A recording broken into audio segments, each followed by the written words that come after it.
Back again. Back again. Here we go. I have to say this. It's been a crazy but very successful past couple months. February and March have absolutely blown me away. You guys have absolutely blown me away. I know I've explained this several times, but I have to explain it one more time. When you decide to become a college football YouTuber, here's how your year goes, okay? So your boom months is going to be, well, sometimes June, but mostly July and August. Boom months, great months. Then during the regular season, pretty good months, not quite as good as your boom months, but steady, nice, good. And then after the national championship in mid to late January, February, March, and even April, those are your down months. Not good at all, and then it starts building again. Well, February was like a regular season month, and then this month was like a boom month. So we are rocking and rolling over here at Golden Blue Dude, and it's all because of you guys. If it wasn't for you guys, I'd just be sitting here talking, yapping, and looking stupid all by myself. But because of you guys, I get to talk and yap and look stupid in front of people. So I greatly appreciate it. Greatly appreciate the support. Make sure to hit the like button. I would greatly appreciate that as well. It's not, people think that it's a pat on the back. It's not a pat on the back. You're just telling YouTube, hey, I kind of like this video. Suggest it to other people. I think they'll like it too. So it helps me, and it also helps you because it grows the audience. Listen, I encourage trash talk. I encourage disagreements. Don't get personal or anything like that, but it would be very, very boring. It would be a very, very boring show if we all agree with each other, right? Can we at least agree on that? Yes, that's right. So hit the like button. Let's get some more people in here and get some more trash talk and disagreements going, because that's what I mean. It entertains me. I don't know if it entertains you, but it definitely entertains me. And what is the motto of this show? To entertain. The biggest question that I always ask after I'm done with a video or after a live show is, are you not entertained? That is what we do around here. Also, if you have a comment, question, troll attempt, correction, sometimes I do say things wrong. It's a fact. Any of those things or anything else you want to tell me and the rest of the group, hit that super chat button. It's a little dollar sign you see on the bottom right hand corner. Anything you put in that super chat is going to go right on the screen, right there where you see my subscriber count. And of course, it supports Golden Blue Dude. And we always appreciate the support and the donations. And you guys are amazing and awesome at that. I appreciate it. 13,657 subscribers. We hit 13,000 not too long ago. So this month we're racking up subscribers as well. So pretty happy about that. Quick story before we get into this. Quick story, guys. Earlier today, I was watching the Monty Show. And, we had the Swaim Show on yesterday. So, I super chatted them. I said, hey, what about a collaboration? Which they turned me down. They weren't mean or anything, but they don't know who I am. So, maybe when we get bigger and they're more familiar, then we can do a collaboration with them. But the funny thing that happened was, so I enjoy the Monty Show. I really do. So I joined a membership. I think it was the $1.99 one. But for whatever reason, it wasn't this profile that purchased it. It was my inactive profile that I used to have to troll people. I haven't used that profile in forever. So it pops up, Golden Blue Dude is now a member, but it wasn't my avatar. It was a Michigan avatar. That was part of the trolling, because people always thought, because I was Golden Blue Dude, that I was a Michigan fan. So it was all part of the trolling thing. So that pops up. And they're like, oh, we got to block you because you are trying to impersonate somebody else. And I was trying to explain, no. I'm not trying to impersonate myself. It just purchased with my other avatar. So a little bit of a misunderstanding over there, but, it's all good. Anything for a laugh, I was entertained by that fiasco. It is what it is.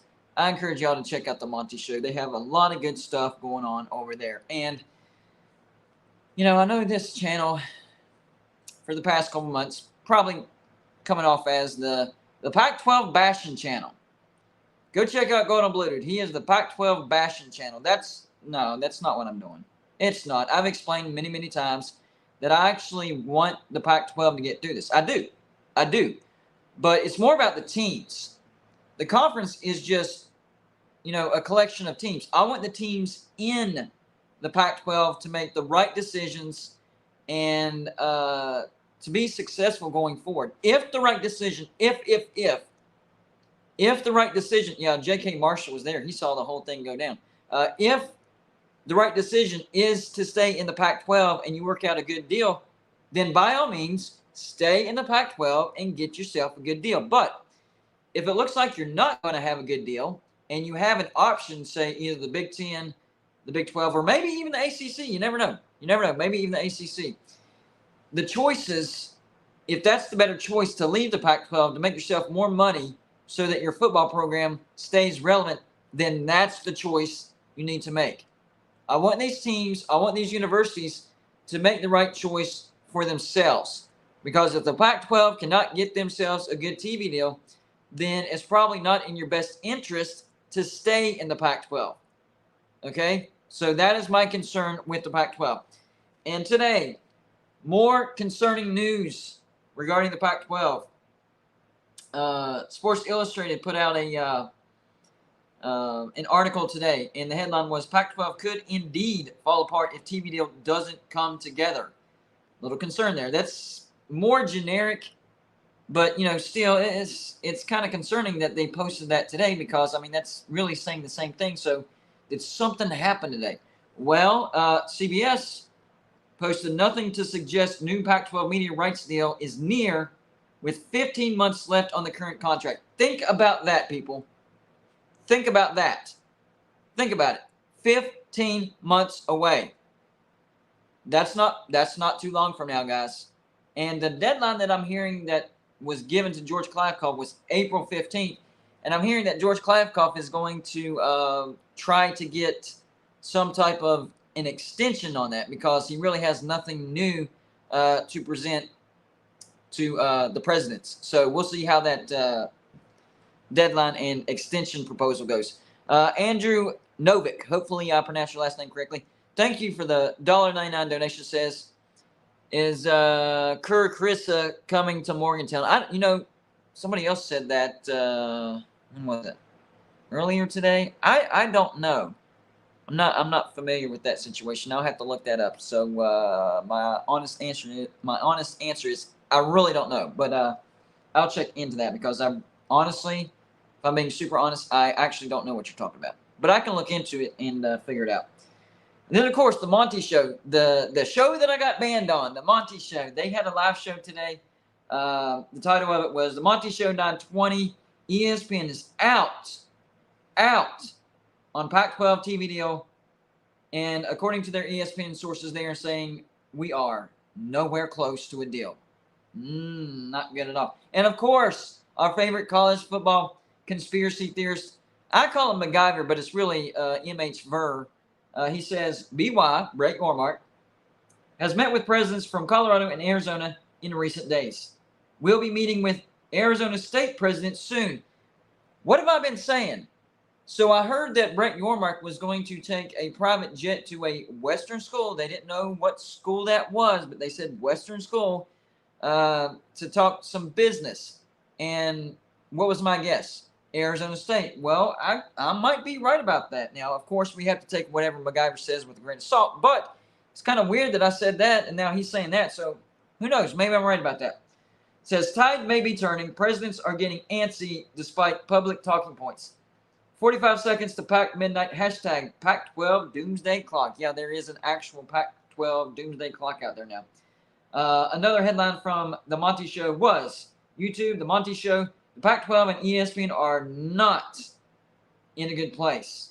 Is the Pac-12 going 100% streaming? Ooh, heavily streaming is bad enough, but 100% streaming, that's a death sentence for the Pac-12. And then finally, our guest from last night, the Swaim Show, he had something to say about it. It says, breaking news. ESPN only paying $9 million per Pac-12 team, but now they're going to offer multiple Pac-12 schools the same money they'll pay each to make a Big 12 move. If more than 4, I'm not a fan. That one's kind of confusing. So hold on here. So I already knew that ESPN was lowballing the Pac-12, and the deal that everybody has been passing around was $9 million per team per year, because it's 90 all around. You divide that by 10. I heard San Diego State's joining, so if you add San Diego State, it's gonna, slice that a little bit more. But on this one, Swaim says, yes, that's true. That's what they offered them. But now they're going to offer multiple Pac-12 schools that same money to make a Big 12 move. Wait. Hold on. Not quite understanding that part. So is ESPN like saying here's $9 million to go to the Big 12? Or they're just guaranteeing they would have the same exact amount as the Big 12 is making right now? That last part, I'm a little confused. If somebody understands that a little more than I do, please let me know, because sometimes, yes, I do misunderstand things. It does happen. Shay Davis, thank you for the $1.99 donation, says, let's get UConn in the Big 12. And I am hearing, yes, I am hearing that the Big 12 is interested in UConn and Creighton, specifically in the Big East. And they are also a little bit interested in Marquette and Villanova. I think those would be, hey, if you're going to go after some basketball brands, those would be the 4 basketball brands that you need to go and get out of the Big East. Although, when I really think about it, actually they should get 3. They should get 3 out of the Big East. I would say UConn, Villanova, and Creighton, because you still have Gonzaga coming, so that would keep it even. I know you don't really have divisions in college basketball, so that doesn't really matter. But, I guess, if you want to keep it even, then you bring three from the Big East. And if you expand beyond UConn and Creighton, I think Villanova is a must. And St. John's is right up there, too. I think Marquette, Villanova, and St. John's are the next 3 that you look at. And don't forget about that Brett Yormark was actually a co-CEO of the company that actually oversaw a lot of things, including the New York Nets. So he has some connections up there, and now they have a partnership with Rutgers Park. They have a across the conference pro day. So they have this recruiting tool now that it's like, hey, instead of the usual, hey, you'll play, in front of the TV all the time. Well, the Big 12 can say that. Plus, by the way, you can actually meet these people. We have an actual pro day. So he's laying the foundation. Here's the thing, what Brett Yormark likes to do. He likes to lay the foundation of the decisions that he's going to make in the future. In other words, the decisions that he's making right now, it's not the big decisions. Those are coming. The decisions that he's making now is actually the foundations for these decisions that are coming. And I think a partnership with Rutgers Park and having an across the conference pro day, he is laying the foundation for the Big 12 to expand east in their future. Think about this. Do you think that is a coincidence? Do you think that it is a coincidence that Brett Yormark jumped the line? Remember, the Big 12's TV contract, it ended a year later. Big 12 still has 2 years left on their contract. Pac-12 only 1, or a little over 1. So he jumped the line and got a deal with ESPN. So stay with me, okay? Stay with me. Do you think it's a coincidence that he jumped the line, nailed down a deal, and now all of a sudden we're hearing that ESPN is having financial difficulties? I'm telling you, Brett Yormark is in the know when it comes to financial situations, when it comes to sports, whether it's college, professional, conferences, networks. This guy is plugged in. He knows what's going on.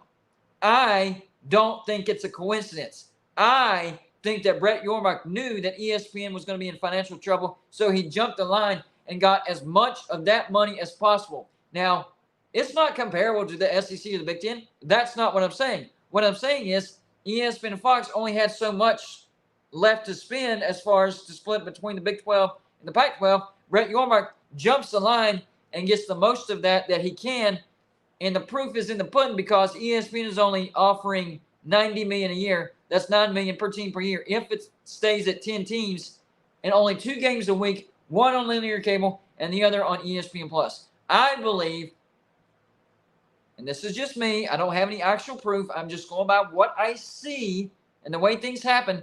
But I believe that he knew that ESPN was in financial distress. He knew that they would only have so much money to be able to hand out on TV contracts. He got the most of it, not the best TV deal in the world, but he maximized his efforts, and now the Pac-12 is screwed. He knows that if he would have not have jumped the line, think about this. If Brett Yormark didn't jump the line, the Big 12 would be in the same exact position as the Pac-12. There is one slight difference, though. I do think that Fox would have still been a bidder because Fox backed out of the Pac-12 altogether early in the game. So you'd still have Fox, but I don't think the Big 12 would have gotten as good of a TV deal. And like I've said like 4 or 5 times already, not the best TV deal, but it's the best he could do at the time. And now the Pac-12 is in this bad situation. Edom Mayhem, hey, good to see you, buddy. Thank you for the $4.99 donation. It says Nickelodeon is going to broadcast all Pac-12. Couldn't even get through it. Dang it. Nickelodeon is going to broadcast all Pac-12 games as a part of the Nick at Night broadcast. I have sources. There you go. You hear it. You heard it here first on Golden Bluetooth that Nickelodeon will be the TV partner of the Pac-12.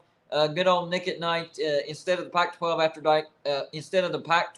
dark, it's just going to be Pac-12 at night on Nick at Night. That's it. There you go, right there. We have our sources, man. You know, we make jokes, but really, the Pac-12 is really it's a problem. They're in deep doo-doo right now. Deep doo-doo. Now, the thing that I'm kind of confused on right now, though, is that, you know, we've been hearing that ESPN lowballed the Pac-12. Well, let me back up just a second. So we heard that ESPN actually had a deal on the table, and then we heard that they were making cuts, so they had to pull that deal, and then they re-offered. I thought this was that deal of the re-offer, but now we're hearing that they could be pulling that offer again.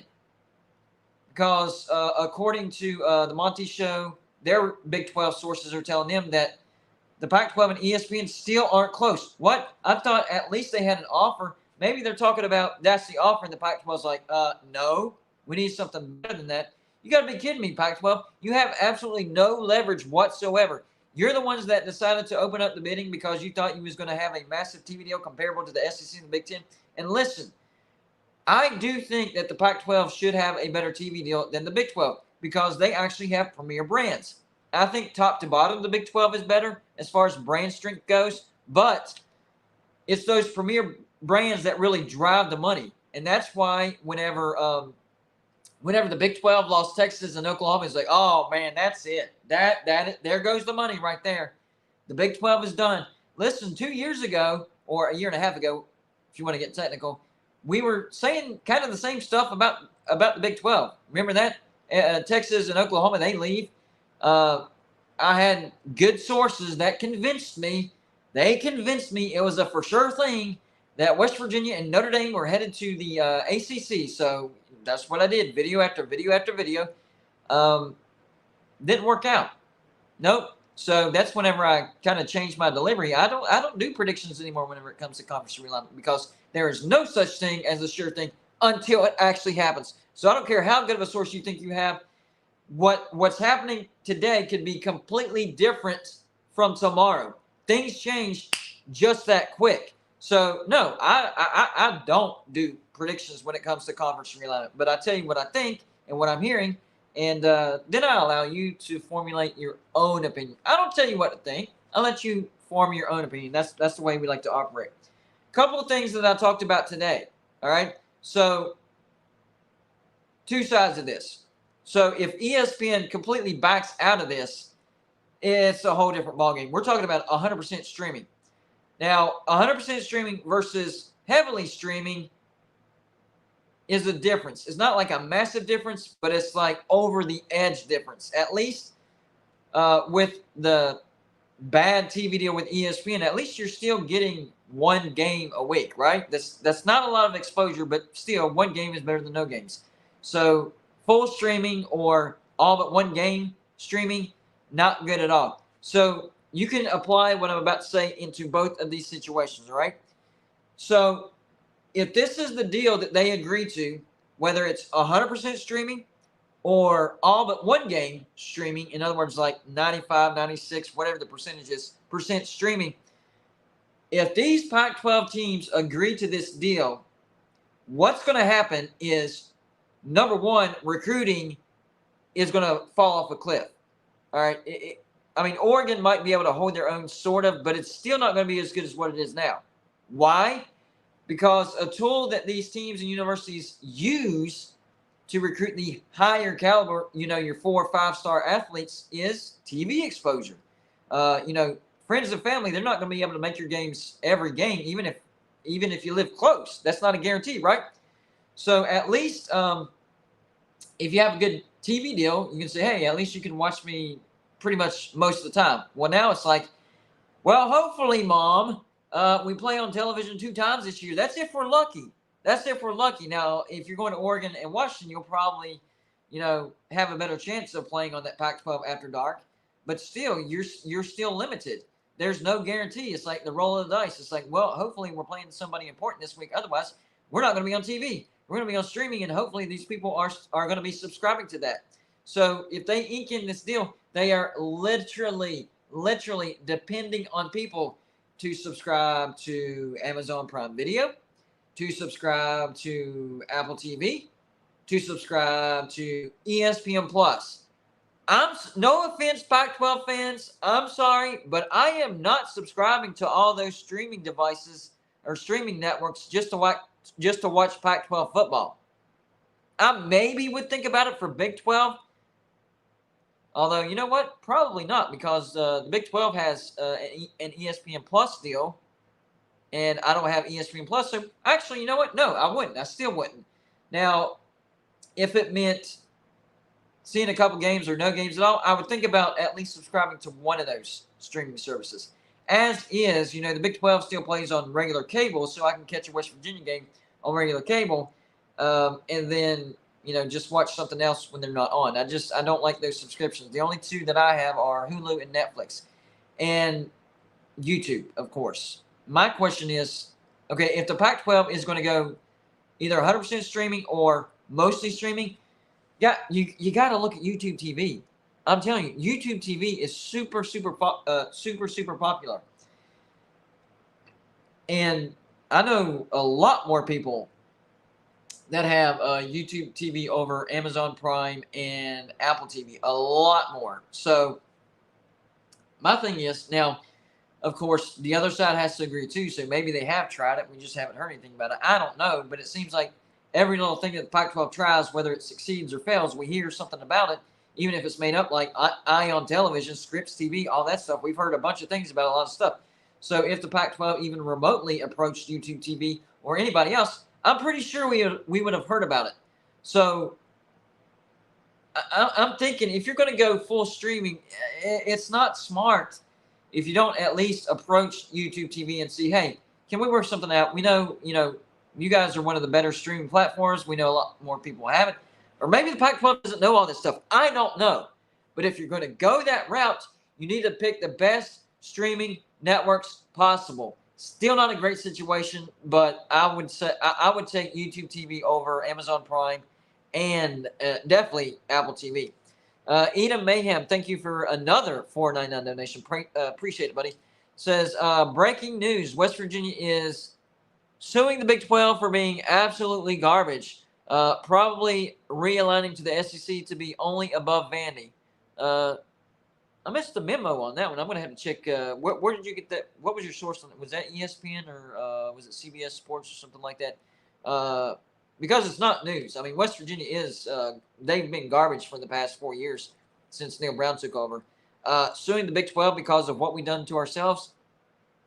Yeah, I don't see that happening. That's, I mean, maybe we sue ourselves. I don't know. Maybe we sue Neil Brown or Jordan Leslie. Maybe that's the case right there. But Big 12, yeah, I don't think West Virginia would have a case on the Big 12. We've done that to ourselves. Or maybe we should sue Pitt for getting us off to a bad start last year.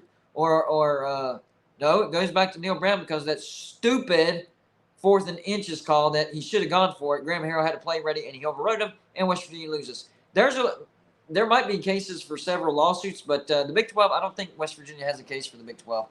But I do agree on the rest of that. West Virginia has been garbage, especially well, except for 2020 when we had a really good defense and we went 6-4. That was a decent year. But other than that, yeah, absolute garbage.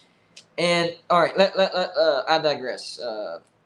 So I do think that the Big 10 wants the Big 12 to make the first move. First of all, I think the Big 10 is not going to do anything until they get their new commissioner. That's first things first, okay?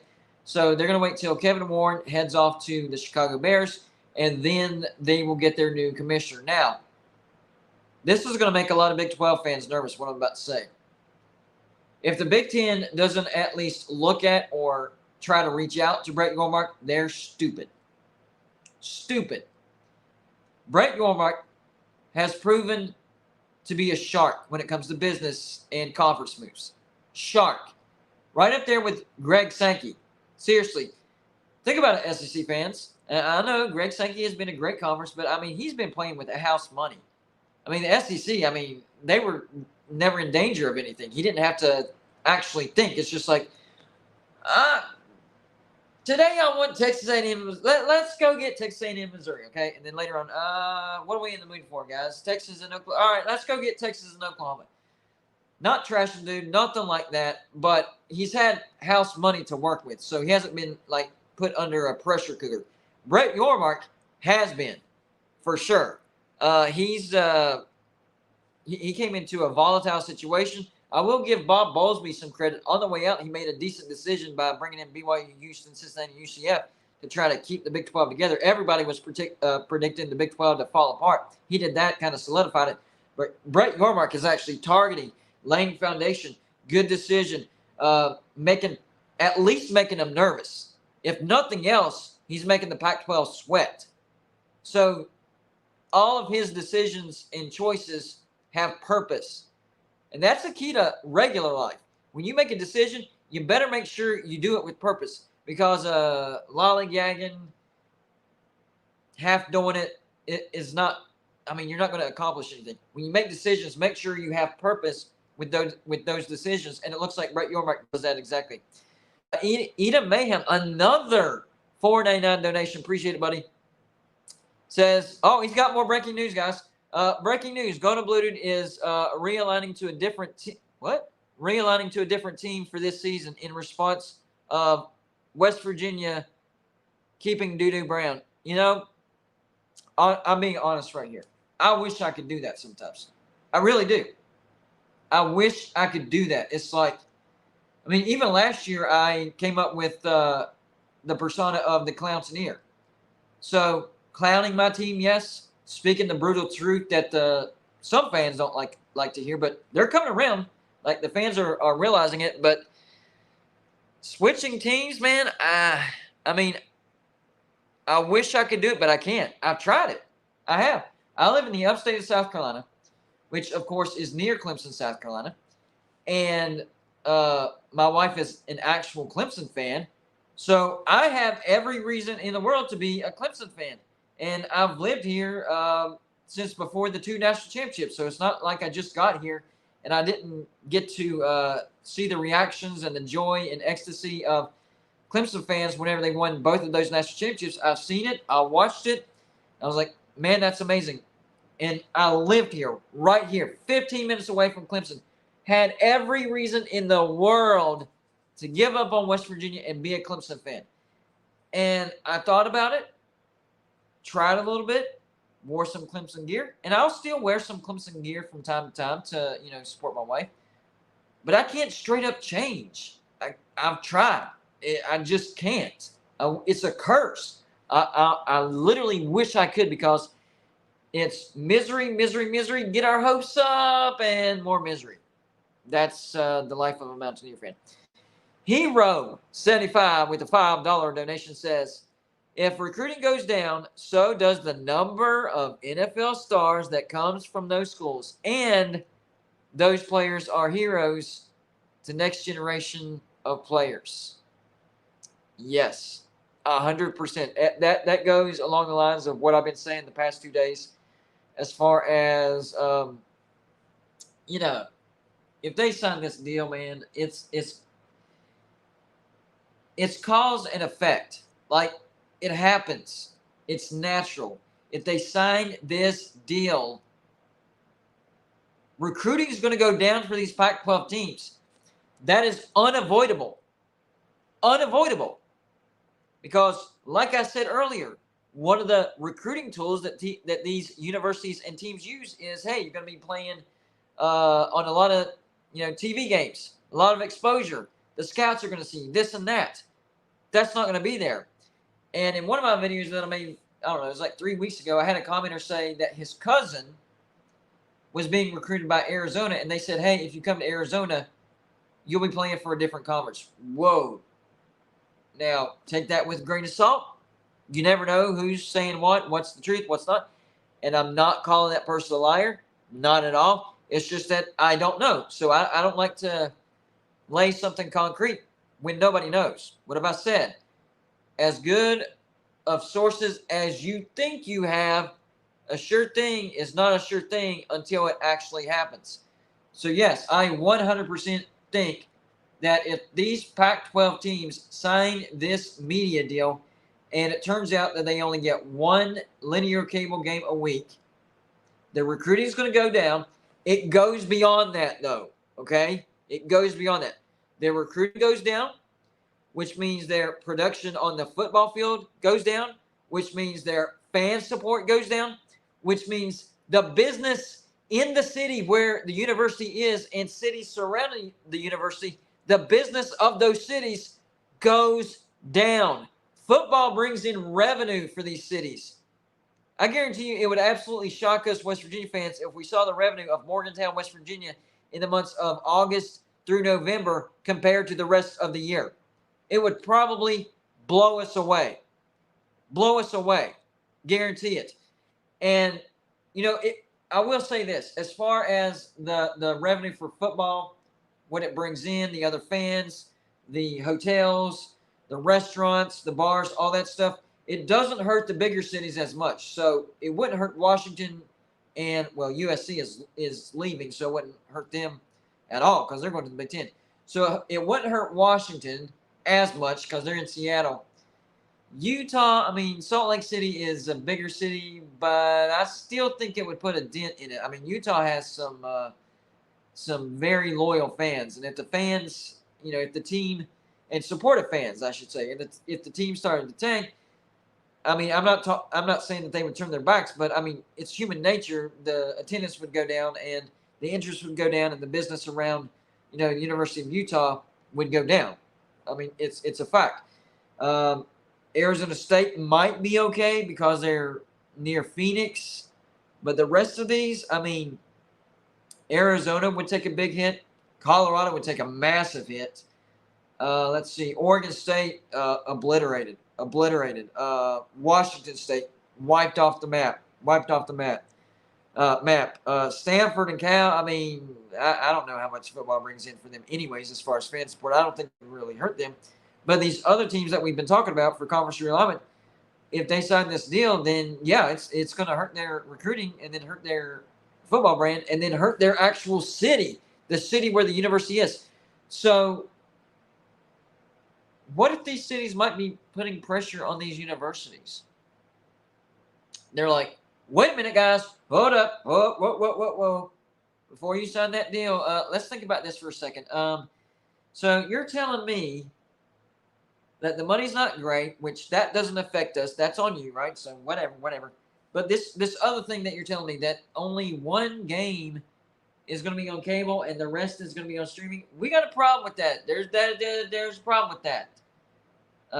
Because this is going to affect your recruiting, and it's going to affect the brand, and then it's going to affect us.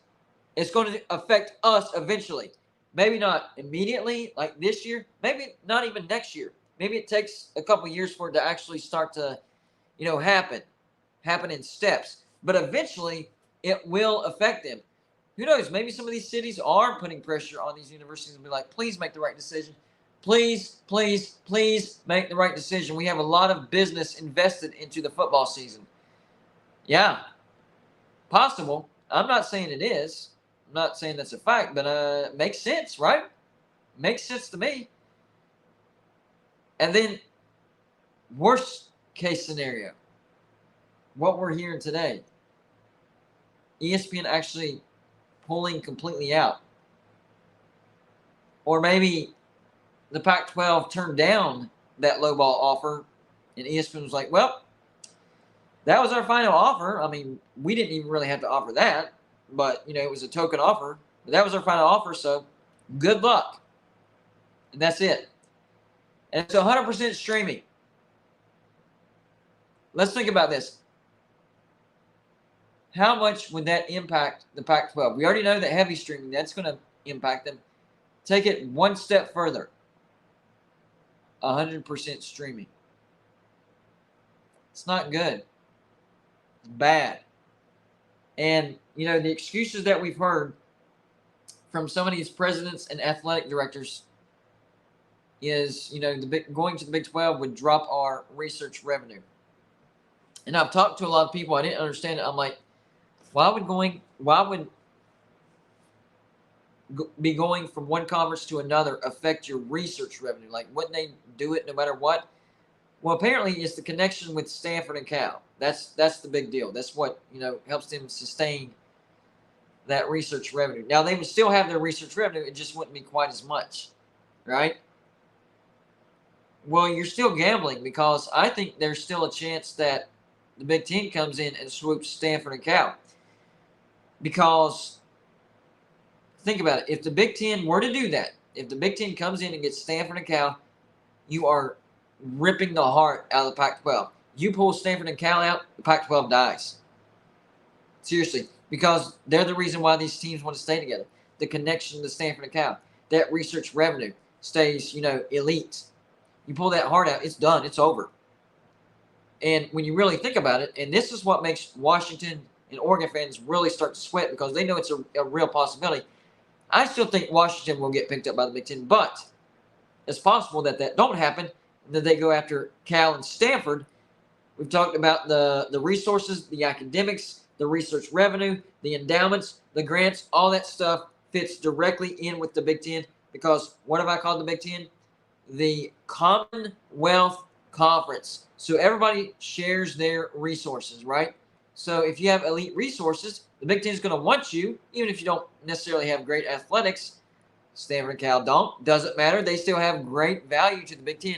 You pull Stanford and Cal out of the Pac-12 into the Big Ten, that helps the Big Ten tremendously, and the Pac-12 is now officially screwed, because the reason everybody is staying is now gone. Does it hurt their football brand? No, it doesn't, because Stanford and Cal doesn't have a good football brand right now. But it hurts the other thing, the reason why they're actually staying, that research revenue. So that reason that they use, as far as the reason we want to stay in the Pac-12, is because if we go to the Big 12, our research revenue is going to drop, right? Well, your football brand is going to get wiped off the map if you don't do it. And with your research revenue, I'm sure it'll drop, but you're still going to be bringing in a significant amount, even without that connection. Because most of the teams, if not all of the teams, no, there's some that's not. I think Oregon State and Washington State are not AAU status, and I think Arizona State's not either. But the rest of the teams in the Pac-12 are AAU status, and that would help with that as well. And they can still help each other out, even though they – and some of the teams that are already – I mean, Kansas has AAU status. West Virginia is actually Tier 1 research. I don't know if people realize that. There's actually a bunch of Tier 1 research universities in the Big 12, so it's really not like this massive drop-off like Pac-12 fans like to act like. It's not like that. So it's possible that you could drop in research revenue if you make that decision. But your football brand is going to have the exposure. You're going to make more money, and your city's going to make more money. Whereas if you stay in the Pac-12, you're not going to have exposure.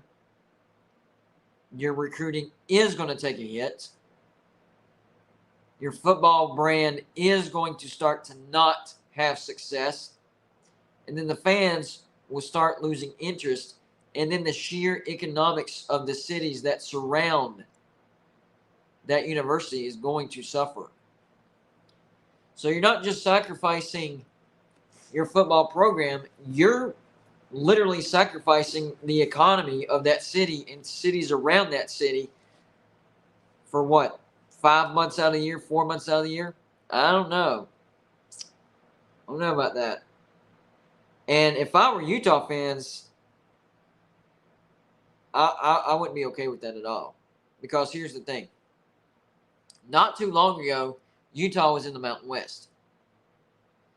We remember Utah in the Mountain West, head coach Urban Meyer beating Power 5 teams that they shouldn't be beating, right? And then the Pac-12 calls them up, right? What have they been doing in the Pac-12? They've been winning a lot. They've been expanding on Rice-Eccles Stadium. Almost 60,000 now. It might be 60,000 now. I don't know. But almost 60,000 now. Packs it out. They pack it out. Game after game after game. A lot of support up there in Utah, right? They're building something. Back-to-back Pac-12 champions. The only knock on Utah right now is they do lose some games that they shouldn't lose and keep the Pac-12 out of the playoffs. That's their only knock, okay? But with playoff expansion, even the Pac-12 will be guaranteed a spot in the playoffs. So I can understand why Utah fans would think, no, actually we need to stay in the Pac-12 because all we have to do is win the Pac-12 now and we're in the playoffs. True, but your recruiting is going to take a hit, and even if you do win the Pac-12 and you do get into the playoffs, you're going to get smashed out year after year after year because of the talent gap, because your recruiting is taking massive, massive hits. Whereas if you go to the Big 12, you'll be making more money for your athletics, not just football, all your athletics. Plenty of TV exposure. And you're going to be a part of a conference that's kind of giving everybody the biggest turnaround in conference history. Now, the SEC and the Big Ten are definitely the strongest by far. But if you think about where the Big 12 was, first they lost Texas A&M, Missouri, Nebraska, and Colorado. That knocked them down to 8 the first time. They brought in West Virginia and TCU, survived. Then a decade later, they lose Texas and Oklahoma, the two universities that was their bread and butter whenever it comes to revenue, back down to 8. Big 12's done this time. This one, we thought they were done last time. This time they're really done. Then they go out and get BYU, Houston, UCF, Cincinnati. They hire an absolute bull. A bull. Brett Yormark is like a bull in a china shop when it comes to conference business. This dude isn't scared of anything. He is not scared of whatever idea you have as long as it benefits the Big 12. He is all about the Big 12. So I'm going to be honest. I'm very, very nervous that the Big Ten could be interested in Brett Yormark. Because like I said earlier in this live show, if they're not at least looking at him or talking to him, they're stupid. So I guarantee you they are taking a look at Brett Yormark. It would not surprise me at all if they've had talks with Brett Yormark. That would not surprise me. Not at all. So I'm hoping that, April 2nd or whenever Kevin Warren goes off to the Chicago Bears, I'm hoping the following week comes, the Big Ten announces their new commissioner, it goes by, and we don't hear anything about Brett Yormark going to the Big Ten. Because I'm going to be nervous up until that spot. Seriously, guys, I'm going to be nervous. April 15th. I thought that was so the deadline of the Pac-12 is also the turnover of the Big Ten commissioner. That's very coincidental. Okay. Hero75, thank you for the $5 donation, says, the fire sale of the Pac-12 is about to begin. There you go. For the right price, even team, the Big 10, Big 12 will take teams they would have wanted or passed on. Let me read that again. The fire sale of the Pac-12 is about to begin. For the right price, even team, the Big 10, Big 12 will take teams they would have wanted or passed on. Yeah. So what you're saying is right now these Pac-12 teams actually have a choice and actually make money, right? So the Big 12 wants these teams. They have a choice. They can stay in the Pac-12, not get paid as much money, and have less exposure, but they have that connection to Stanford and Cal, but even that's not guaranteed, and the future of the Pac-12 not guaranteed. Or they can choose to go to the Big 12 now and make more money and all that stuff, but if they stay in the Pac-12 and things don't work out later on, then the Big 12 will be like, sure, we'll take you, but we're not going to pay you as much because now we know you don't have a choice. The problem is, when you don't have a choice, your leverage is gone. Gone. Right now, these four corner schools, they have a choice. I don't know if they have any leverage, but they have value for sure. And Brett Yormark wants them now. So they have a choice. They have options. But if they decide to take this deal with the Pac-12 and down the road, they're like, oh, man, this is not working out. We have to go now. Like, this is worse than what we thought. Big 12's like, yeah, I guess we still want you. But you know what? We want to take you in as a reduced revenue share. You'll still make more than what you would in the Pac-12, but it's kind of tight around here, guys. Yeah, I mean, you understand. I mean, look what's going on in the Pac-12. You understand, right? Like, business is business, and you'll get the exposure. You'll recover from your recruiting fiasco. We saw what happened to you with your recruiting. Yikes, guys. What happened? What was all that about? But, yeah, come on in the Big 12. We'll help with your recruiting because you'll get exposure. You'll be on Fox and ESPN, all that stuff. Can't guarantee that you're going to make it the same thing as everybody else in the first 5 years. Maybe after that you will, but I mean, let us think about it. We'll get back to you. You want to make this decision when it's a decision, not when you don't have a choice. That's the biggest difference between now and later in these Pac-12 teams. And like I've said in many, many videos, I am not against the Pac-12. I actually like these Pac-12 teams. My hope for these Pac-12 teams is they make the right decision for themselves, for that university and for that fan base. Because listen, I know what it's like. I'm a West Virginia fan. We saw the Big East. They were skipping us. Big East gets picked apart, right? We start getting desperate. Big 12 comes to calling. ACC was showing interest, but that wasn't a guarantee.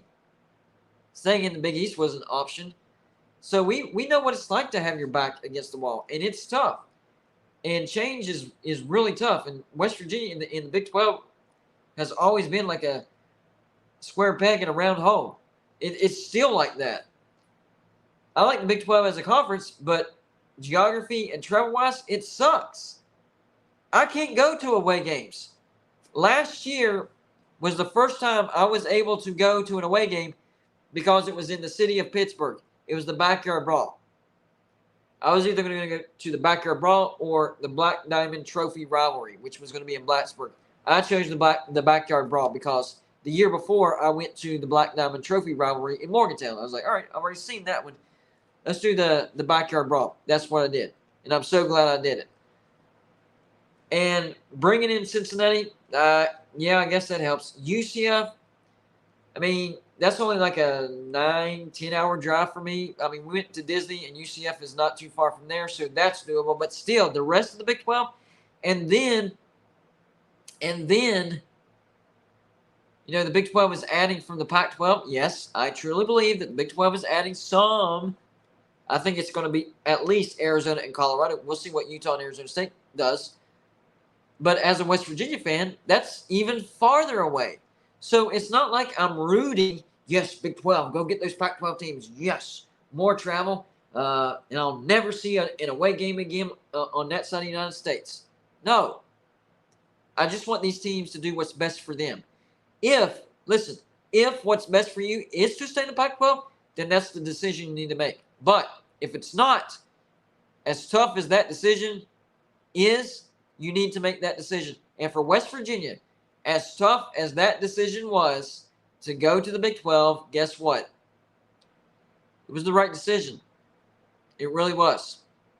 And I know I've complained and whined and act like a big kid when it comes to West Virginia and the Big 12 because of the travel, not being able to go to away games. I admit it. I have, 100%. And, whenever West Virginia, messes it up and stuff, even when we think we have a good team, I'm like, travel's wearing us down. And I do think it plays an effect into it. But at the same time, I'm still thankful for the Big 12. I am. I do think that travel wears out our athletes, both in basketball and football. I do. I think it plays a factor. But it is what it is. It comes with it. Nothing you can do about it. Hero75, another $5 donation. Appreciate you, buddy. Says, sorry for my wording. I mean, is that the Big 10, Big 12 will take teams they would have passed on because cheap they are, but for the price of two. Yeah, that's what I was saying. I mean, I know typing sometimes gets crazy. I mean, even earlier, one of my comments on the Monty show got all jacked up. I'm like, man, why did it come out like that? It was so clear in my head, but still, it typed out like that. Yeah, I understand what you're saying. Right now, they're going to have more value right now if they make the choice to jump to the Big 10 or the Big 12 than later when they're forced to jump to the Big 10 or the Big 12. When you have a choice to go somewhere, you have more value. When you don't have a choice, you're like, please take us, then you don't have value. Then they have leverage, and you're just like, yeah, okay, I guess we have to take whatever you offer us. And I agree with what you're saying, and that's exactly what I'm saying. And I'm trying to, show how much I can relate to that, because I can. As a West Virginia fan, going to the Big 12 sucked. When the announcement came out, I was like, man, we don't fit the Big 12, but I am thankful. So for these teams and these universities in the Pac-12, you might not want to go to the Big 12, and that's what I'm getting. And I understand that. I do. I understand that you don't want to go to the Big 12. Totally get it. No hard feelings. But what's the right decision? That's what you have to go with. The right decision isn't necessarily what you always want. In fact, usually it's the opposite. Thinking about life, it's usually the opposite of what you want. The right decision is, I want this, but the right decision is to do that. Well, I think that's what the Pac-12 teams are looking at right now, especially with what the Monty show is reporting today. ESPN sources saying that they're nowhere close to a deal. So I'm thinking that they offered this $90 million a year, which was $9 million per team per year when you divide it by 10 teams. So what about expansion? Because I heard the other day that San Diego State, by the same show, the Monty show, San Diego State informed the Big 12 that they were accepting the Pac-12 invite. I'm like, okay, I didn't think that the Big 12 was interested in that. So that was the wording on that was a little strange. Like, why would San Diego State inform the Big 12 that they were accepting the Pac-12 invite? That doesn't make any sense. But okay, no problem. So I guess my next question is, with that not so good ESPN TV deal, did the Pac-12 turn that down? Did ESPN pull that? And with the Pac-12, it looks like they did invite San Diego State and they're accepting. Does the Pac-12 know that they're going to lose members, or are the current members okay with splitting the pie more? Because no offense, San Diego State, SMU, Boise State, Tulane, Rice, y'all don't add to the pie when it comes to athletics. You don't. It's just how it is. Now, once you get to the Pac-12 and you build your fan base and you have success, then you won't contribute to the pie. But the Pac-12 bringing in these teams, they don't add to the pie. It's just another slice. So I'm thinking, okay, one of two things is going on here. Either these teams are okay with splitting the pie a couple more times, or the Pac-12 actually knows they're about to lose a couple teams and they're just trying to make up for numbers. One or the other. And one of my subscribers made a very keen observation. And I think, here it is. This was a comment. We'll wrap it up after this comment, okay, guys? I feel like you're at church and I got to wrap it up, you know? Long-winded preacher. So this comment was from HT Vlogs, all right? It says, the problem with the Pac-12 is they have a high academic standards requirement for school to join. Boise State has a great football program, but doesn't have the academics requirements. Colorado State, they have a horrible football program, but their academics and research programs fits the Pac-12. That's why it's difficult for the Pac-12 to expand. So I'm thinking maybe the Pac-12, and I'm not saying the Pac-12 needs to get rid of their academic standards or anything like that. But maybe relax it a little bit. You know, bring it down just a little bit, because this commenter's right. You have great football brands out there, but university doesn't have great academics. So you're looking at, well, San Diego State. I'm okay with San Diego State, no problem. You kind of need San Diego State because you lost USC and UCLA, and you need a Southern Cal footprint so that the other teams in the Pac-12 can still recruit at least at a halfway decent rate in the Pac-12 in Southern California. So I'm okay with San Diego State, but SMU, I mean, really the only thing as far as athletics go that they bring in is they're in the state of Texas. That's it. Oh, they have DFW next to their name. They're in the Dallas-Fort Worth area. Yeah, that's about it. About it, guys. I mean, their recruiting sucks. Their fan base doesn't give a crap. Even when SMU is good, they can't pack out a 32,000-seat stadium. Don't know about that. But they have great academics, so they fit the Pac-12 mold. See what I'm saying? Rice, right? AU status, great academics. Football, not so much. However, they did get JT Daniels.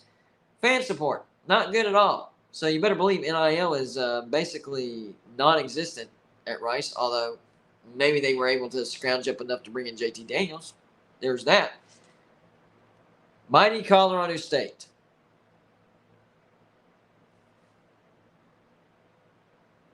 No offense, Colorado State fans. I'm sure I have some Colorado State subscribers. But that really shows you how desperate the Pac-12 is getting as far as bringing in teams. They're not desperate in the sense of academics, because all four of those schools meet the requirements. San Diego State, good academics. Rice, excellent academics. SMU, really good academics. And Colorado State, really good academics. But they don't add anything on the football side of things. And a lot of people think, well, they'll bring in these teams, and because they're getting Pac-12 money and they're playing Pac-12 teams, they'll be all right. They'll rise to the top. No. They don't have the pedigree or the stability or the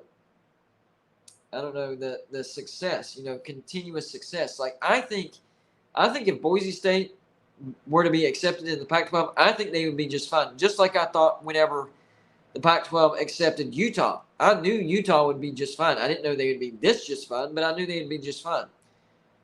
But Boise State will never be in the Pac-12 because they don't have the academics. It's crazy.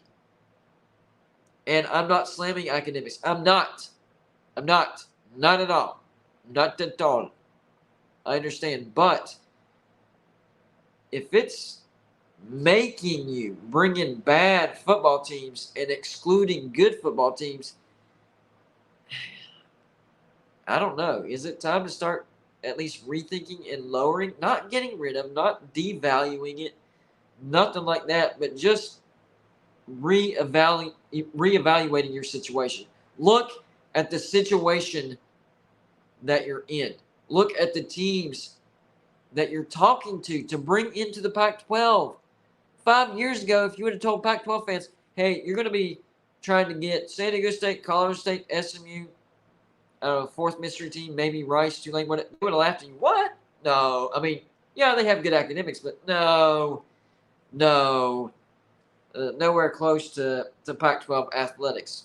Here we are because of bad decision making. And honestly, I hope the Pac-12 makes it out of this. I think they continue to survive. And you know what? I do think that the Pac-12 survives this, but I don't think they survive it as we know it. I think after all said and done, we're going to be looking at a much weaker Pac-12, possibly a group of 5 Pac-12. And I'm hoping that Oregon State gets out of there before that happens. I'm hoping Washington State gets out of there before that happens. I know Washington and Oregon will. Then there's Utah, Colorado, Arizona, and Arizona State. But we'll see. Anyways, guys, I got to wrap it up. Y'all know the deal. I have to do the whole school thing tomorrow for my kids.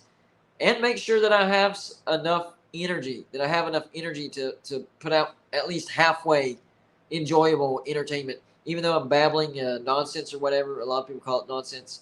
As long as you're entertained, that's my main goal. As long as I make you forget about your troubles for 5 to 10 minutes a day, then I've done my job. And you guys, in return, have shown great support. Couldn't do it without you guys. I really, really appreciate it. If you're not subscribed to Golden Blue, give it a shot. Hit the subscribe button. If it's not your cup of tea, you can always unsubscribe. I totally understand, but give us a try. See how you like it. This is what we do every single day. I put out multiple regular videos a day, and then, of course, a live show, 10 p.m. every weekday night. I enjoy it. Hopefully, you enjoyed it. And I always have a good time with you guys. I hope you have a good time as well. But as of tonight, I think it's Thursday. Is it Thursday or Wednesday?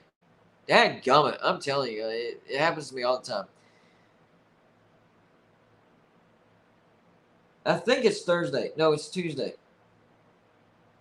What day is it, guys?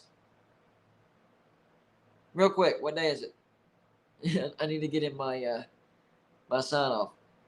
Is Joey in the chat? Somebody let me know what day it is. Seriously, like, this is for real. I need to know what day it is. Fun day. Man.